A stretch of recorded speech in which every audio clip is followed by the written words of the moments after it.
Nnyo kaakati ensonga eyo simanyi mwe yalangira, simanyi oba nalimu kubanga saaliwo nga alagira abakyala abamwesimbyeko, naye bwe mba nga nalimu. Ekisookera ddala obufumbo kitiibwa, ate obufumbo institution gye tukkiririzaamu ffenna, era kitiibwa ng'omukyala, era tewali ayinza kudda wano. Simanyi oba abakyala abo si bafumbo, naye nze ndi mufumbo era nyina omwami. So n'olw'ensonga eyo sisobola ate kwewozaako ku kintu kyendi, okitegeera.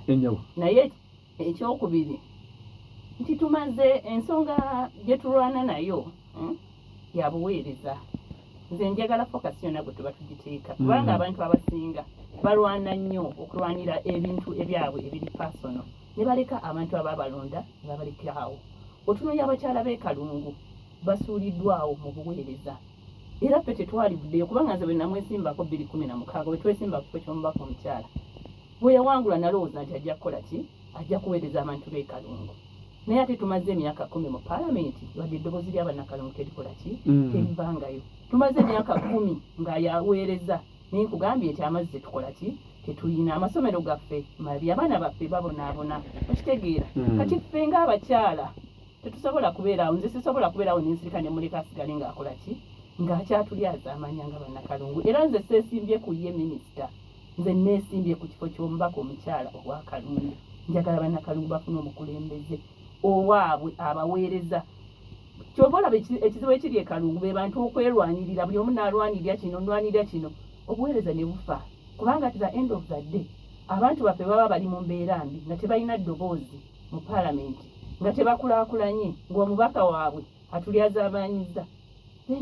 Gwemu omubaka siraba nnyo mulimu gw'oba okola ki. Mukyala Zinga, ebintu byayogedde byonna biremye ng'aliyo minisita. Gw'atali minisita ebyo ogenda bikola bitya okulaba nga abantu b'e Kalungu tebanywa mazzi nante? Olaba ogaa nti minisita ate ng'alina gy'asaka, abadde mu gavumenti atula ne mu kabineti balina n'okusiika ne pulezidenti, ye alemeddwa.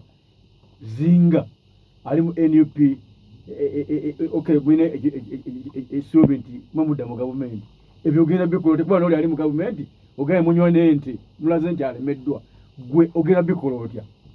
Olw'ensonga, era y'ensonga y'emu y'ensonga lwaki message to preaching olwaleero ya Uganda empya, kubanga Mwami Museveni tatunyigiriza yekka, atunyigiza n'abo bati ba agenti be, wadde nga ku luno yajja independent, naye tukimanyi bulungi nnyo kipande ky'emabega Museveni yakola ki, yaliyo.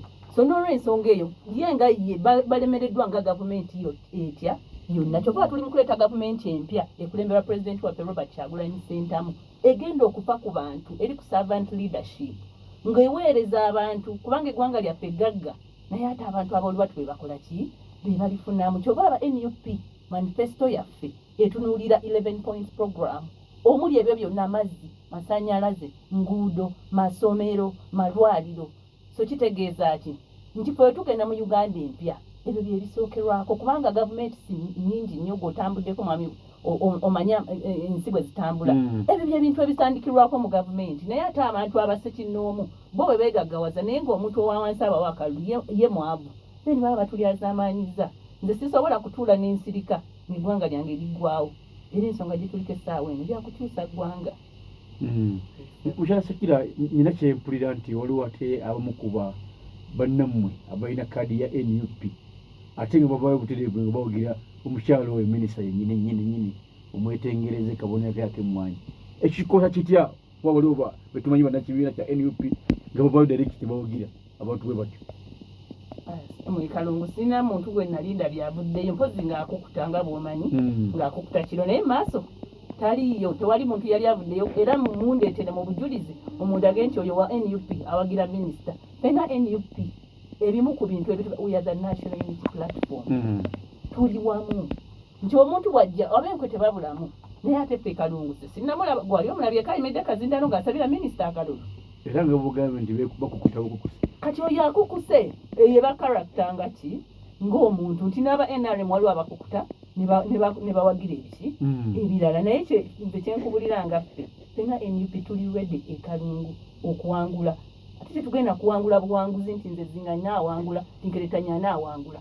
wabula NUP yonna okuva waggulu president Kyagulanyi paka awasembayo ku kansala ku LC1 chairperson NUP by the way Kalungu NUP yefuga simanyi ngeri kije kyalimu naye kati kyonna era yenna yabadde asigaddewo tugenda mu Uganda empya mukyasakira ekibuzo kyange ekisembayo ngende ewo muyambi wa ambassador Lintu Mansambu omuntu alaba mukyala Shakira nga ali mu kusaba akalu NUP yamuwa kaadi omulamwa gwo ki mu Kalungu mu Uganda empya kiki abantu kyoga nti kino ku mulamwa gwange guno gujja kukwata abantu ujja kwekyakoberako abantu obeerako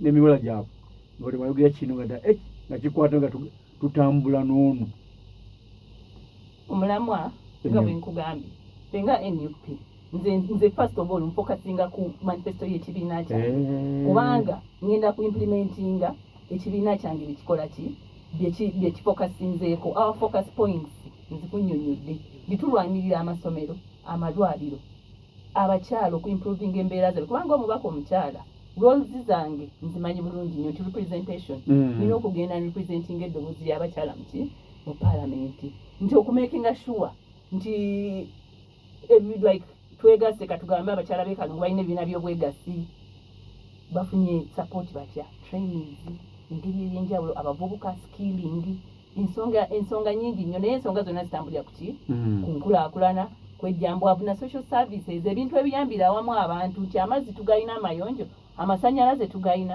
enguudo zaffe ennungi naye ebyo byonna tugenda bitukako mu gavumenti empya gyetugendamu era nze nkimanyi bulungi nnyo kati nga tuli mu kasikika nako okwanyiza pulezidenti waffe Robert Kyagulanyi Ssentamu bannakalungu bonna bali ready emanyi oba Kalungu oyitirayoko naye ntera okukulagayo omanyi ekiri Kalungu ffe tuli ready tuli kuki ku nkyukakyuka kubanga bwe tutaafuna enkyukakyuka kitegeeza ebintu ebikadde byonna ebibaddewo byebigenda okubaawo nalabye olwaleero ng'ekiwandiiko kya UPDF bafulumiza ekiwandiiko UPDF nti bagenda kujja mbagagyeko naye ebbanga lye bamaze nga abavubi babonaabona olwaleero olw'okubakaluka batuddemu bwe bayiseeyiseeko ku buli mwalo ne babagamba ekimala kikola kimala kati essaawa eno golowooza munnayuganda tategeera nti ako katego nti ako katego just baagala babawa akalulu bamale bagazzeeko kubanga bwe banaamala okubalonda dakiika 2 ng'amagye gakola ki gakomawo kubanga tebasooka bama akalulu gajja ku nnyanja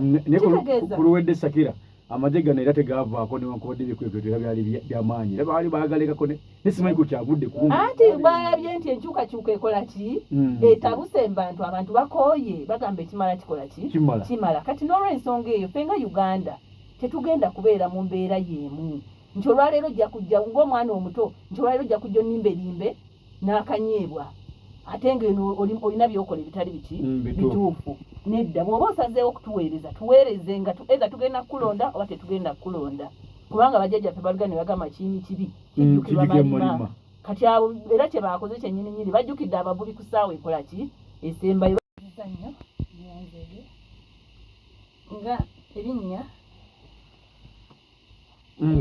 Singa Shakira Namiro Mama Kalungu Black Bearer NUP okyomubaka omukyala owa Kalungu kampeyini okukyaliza wamu tubadde tutambula bulungi tetufunye buzibu bwonna era nga okusinziira ku program gye twakola the Electoral Commission district ngicovering 80% era nga making sure at least every parish badde nga ntuuseeyo tewali buzibu bwonna mukyala Shakira alabika sijjukira nti baali obaddeko mu bukulembeze bwonna obw'e Kalungu oba mu sitokya zonna oli obaddeko omukulembeze